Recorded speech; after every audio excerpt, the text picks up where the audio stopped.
You never want a serious crisis to go to waste. And what I mean by that, it's an opportunity to do things that you think you could not do before. SBF Chair Gary Gensler, some say he has a very cozy relationship with Alameda Research, which looks like has commingled funds with FTX. Yeah, and not just Alameda Research, but Sam Bankman-Fried himself. And I think that's a big part of the timing, frankly. I mean, it's all speculation at this point, but the best theory I have is that the SEC and others didn't want SBF to give his own version of, so what were you doing with Gary Gensler in the Securities and Exchange Commission with all these meetings and all this interaction that you've had with regulators? And he would have been able to give his side of that. The regulators, the SEC, Gary Gensler and others wouldn't have been able to filter the questions, and they didn't know where that was going to go. So I think that's part of what drove some of the timing on the arrest. I met with him. Gary Gensler did meet with him. Did you meet with him? So I met with him, but the reason specifically is he has a registered derivatives platform. FTX has a registered derivatives platform with the CFTC. It's operational. It's not in bankruptcy. And about a year ago, in December of 2021, FTX came in and submitted an application to amend their existing license. So for the past 10 or 11 months, Sam and his sort of senior leadership team has been coming in a lot to the CFTC to advocate for the amendment to get it passed by the commission. And when you met with him, Gary Gensler did meet with him. Did you meet with him? So I met with him, but the reason specifically is he has a registered derivatives platform. FTX has a registered derivatives platform with the CFTC. It's operational. About a year ago, in December of 2021, FTX came in and submitted an application to amend their existing license. So for the past 10 or 11 months, Sam and his sort of senior leadership team has been coming in a lot to the CFTC to advocate for the amendment to get it passed by the career choices. But second, I have to tell you, Mr. Bankman-Fried, I'm fascinated by this. I think it's a really interesting idea. You sure got everybody stirred up, and they hate it. They hate this idea. I mean, understandably, because of what it might do to their businesses, but they're also concerned about whether it blows up their business model or just the world economy, and that's where we come in, I think. So, I mean, clearing disintermediated margin derivative trades directly to retail customers. That's a subject comes up a lot at my town hall meetings. And dynamically setting margin levels and auto liquidation and transparent models. I mean, it's actually a really cool idea. So I really commend you on it, and I really want to understand it more. And I am completely agnostic about it. Help me understand the auto liquidation point that Mr. Duffy's making. Yeah, so I can tell you how I see it. Obviously, different people have different viewpoints on it. But the way I see it, you have some user that's put on a position. There is some collateral for that position. In our case, it is held transparently with the clearinghouse. At some point, if markets moved far enough against that position, they would be out of collateral. And at that point, the position, in our model has to be closed down because otherwise they would be more than out of collateral. Their account would be net negative. There are a few options for what you could do there with different risk models. One thing that you could do is have a recourse-based risk model where you let them keep the position open and then go after their house. If it gets negative enough, that is not what we intend to do. We intend to instead deleverage the positions if they're out of collateral. But on the point of the speed and of the risk engine, right, of whether you're liquidating quickly or whether you're waiting a few days. If you wait a few days to do it, you have a choice between either beginning a margin call liquidation way earlier than may be necessary in case markets move against that position over the next few days, or waiting until a position is almost underwater and might be way beyond bankrupt by the time you could finish that liquidation, leading to scenarios like what we saw with LME. Yeah. The advantage of the real-time one is that you can actually precisely measure where a position is, wait to liquidate until the last moments that you preserve the positions if at all possible, while still protecting against systemic risk. So we would have no other choice, because this model, as I said earlier, is a cheap way around jurisdiction, and we would have to compete in it. Otherwise, I'm going to have either FTX or somebody else competing in the asset classes that I'm trying to provide liquidity and risk management for across the board, and that includes every single commodity known to man: wheat, corn, soybeans, right across the board, energy, natural gas, mortgages, foreign exchange, equity futures, everything. Which affects my farmers in my district. It will And their affect ability to get every their farmer, farms. because they will have to be up, as Mr. Edmonds said earlier in his testimony, at 1 o'clock in the morning on a Saturday, finding out that they just lost their hedge on their crop that they already have in the ground. Why? Because they got auto liquidated. We're going to a different economy, and we're going to be learning more about that as we go. But clearly, we're learning that things can be done from remote locations. We're learning that technology can replace people even more than we thought. We're not going back to the same economy. We're recovering, but to a different economy, and it'll be one that is more leveraged to technology. And I worry that that is going to make it even more difficult than it was for many workers.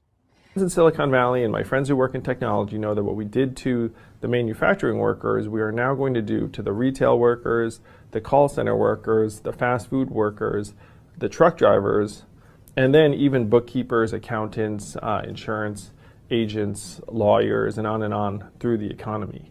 So what happened to the manufacturing workers is a very clear sign. This effort. And China has big plans for this. They intend to seed their digital yuan into the global environment by giving it away to visitors at next winter's Olympics. When they arrive at the airport, they're going to get yuan digital wallets. They're going to receive digital yuan. They're going to use it throughout their visits to Beijing, and then they're going to take it back to their home countries.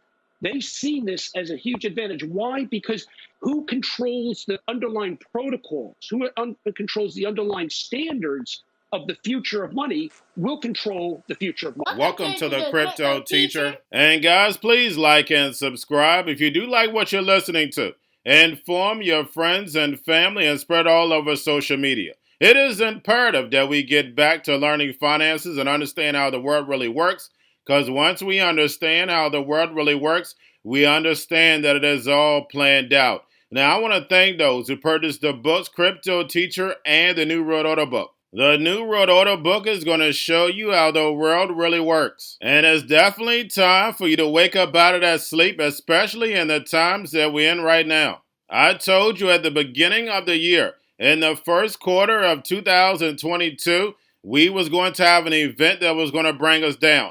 And then also in the fourth quarter, we would have an event that would bring us down. That's exactly what happened. And now I'm going to tell you, in the first quarter, we're going to have an event that's going to break us down in 2023.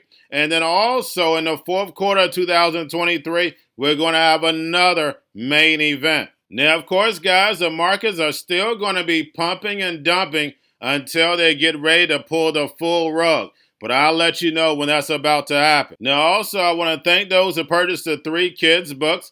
It's time to get re-educated. And also, much love to those who donate to the Cash Shop and Patreon. And in my Patreon, I keep you up to date with the New World Order events. Also, I give you the New World Order cryptos in the Patreon. Of course, you have to do your own research. But this next bull run is going to be a utility run. So you want to make sure that you have the cryptos that have utility. And much love to those who are shopping at both stores. Keep it coming. And of course, guys, we get into Bitcoin and cryptos first. Don't forget to like and subscribe to the channel. And right now, we have Bitcoin and crypto flat. Guys, we know CME is going to be opening tonight.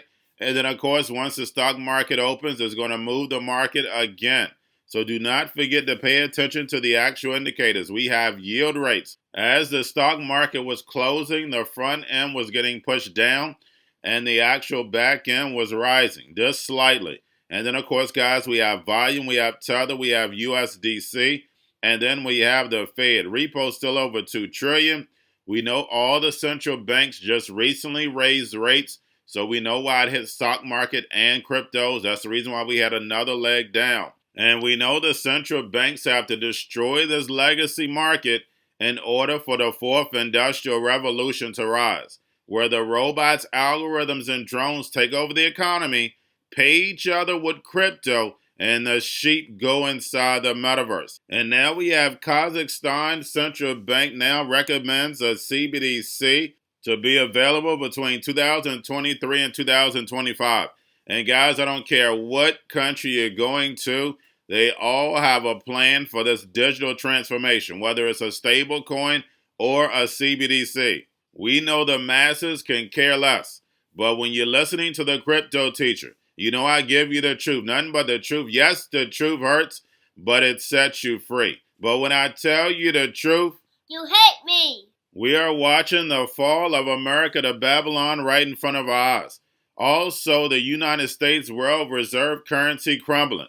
And we're hearing about China's reopening because now the emerging markets are about to rise, along with that digital yuan backed by that digital SDR. And you know the Crypto Teacher told you about it and wrote about it a long time ago. And guys, we know in order for the NWO to bring in the fourth industrial revolution, they need one more crisis. And we know we have plenty of distractions set up. Now guys, don't forget about Grayscale moved down to about 14.8 billion. Now getting over into a little crypto note. We have OKEX sites outages due to the Alibaba cloud. And guys, we know when AWS goes down, a lot of the major crypto projects go down. And then also, I think that 60% of Ethereum nodes is on Amazon's cloud. So guys, we know how centralized crypto is. And then also, we know from the beginning, the big banks and big corporations were funding majority of these major crypto projects. And lastly, guys, SBF is coming to the United States. And we have the bank man coming back to the United States. And guys, we know why. Majority of all the illegal activity was overseas. And we don't hear any of these countries asking for their money back, trying to press charges, because the bank man was working on the fourth industrial revolution. Guys, they want all these derivatives. There's a $100 trillion market on blockchain controlled by algorithm. So therefore, you will own nothing and the NWO will own everything. And remember, the Crypto Teacher told you, because he knows when it comes to the New World Order, it's all planned out. But guys, all I have for you. Don't forget about the books, Crypto Teacher and the New World Order book, plus the 3 kids books. It's time to re-educate. Also, if new to cryptos, Coinbase, Bitrue, Binance, do not forget book links and crypto links are in the description. The stock channel, guys. Don't forget to go like, subscribe, spread everywhere. You have your Kobo, your chip stocks, your banking, your gaming. While everybody's sitting at home, get home stocks, to see where the biotech stocks. And while everybody's at home wishing, they were still getting that free money. What they doing? Watching TV and playing video games. Y'all have a wonderful day. The most powerful person in the world is the storyteller. The storyteller sets the vision, values, and agenda of an entire generation to come. Steve Jobs. And guys, you know I truly believe in this. When you look at the New World Order, they're the storytellers. And that's the reason why I wrote my New World Order book. But guys, now it's time to change the current generation. And I wrote 3 kids books. You know I love the Trinity because I understand the power that's in it. So I have 3 books. We have an opportunity to change the generation, to educate, not just me, but I want to show you that I take action on a daily basis. And I want you to take action on a daily basis. Whether it's your job, whether it's in your community, we have an opportunity right now to educate the masses. I posted this on my Twitter account. Please share, but this is a short clip of the 3 books. There's going to be a clothing line and action figures. Please get these books for your kids, nephews, cousins, friends, so therefore we can start the re-education now. Because as we see, the fourth industrial revolution foundation is definitely here. Robots, algorithms, drones, taking humanity out the picture. We have to re-educate. But let's get into the video. Part 1. King Joshua and Grandma Tam save the village. Part 2. King Joshua and Grandma Tam save New York from COVID-33. Part 3, King Joshua and Grandma Tam goes to China. It's mandatory to get part 1, part 2, and part 3 of this series. It's time to re-educate Generation Z.